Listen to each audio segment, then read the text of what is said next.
très heureux de vous présenter donc notre débat théâtral qui est intitulé « L'argent par la fenêtre ». Ce projet-là, il a germé il y a 1 an.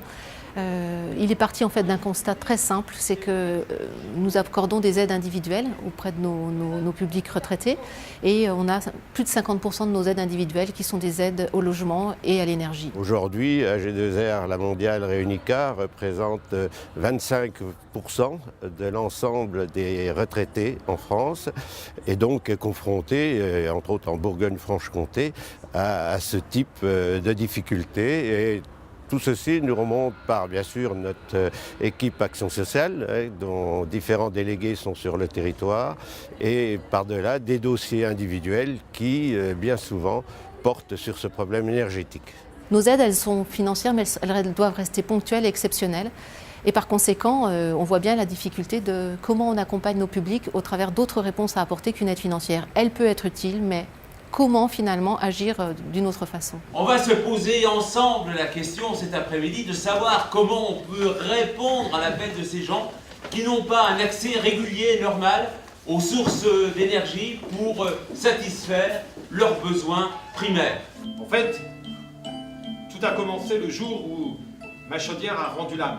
On a choisi effectivement le modèle pièce de théâtre parce que d'abord on a éprouvé le modèle conférence. Alors ça marche, mais on s'est rendu compte que les conférences finalement, nous avons dans la salle souvent des personnes qui sont déjà vraiment informées sur le sujet. L'objectif pour nous, c'est quand même de mettre en mouvement la personne. C'est vraiment qu'elle puisse, avec des informations utiles, passer à l'action.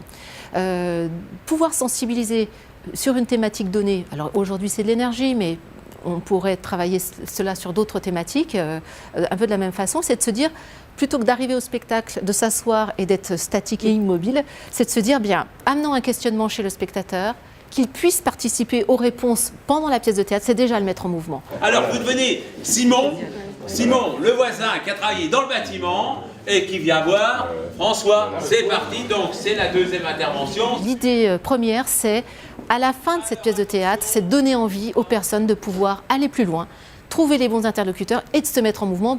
Commencer par le commencement. Oui, voilà. Tu vas devenir aussi moisi que ta baraque. Le concept là, de la pièce, c'est très bien parce que en fait, on a un exemple vivant, plutôt que d'avoir quelque chose d'écrit ou simplement audio, quoi.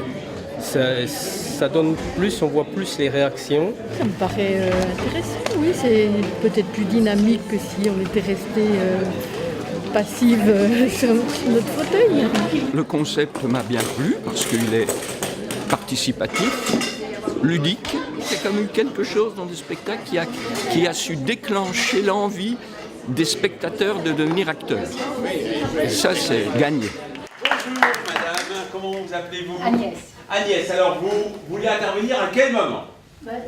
Quand il explique que la maison elle a des grandes dépendances. D'accord, donc vous prenez la place de la voisine, donc vous devenez pour quelques instants Suzanne, la voisine.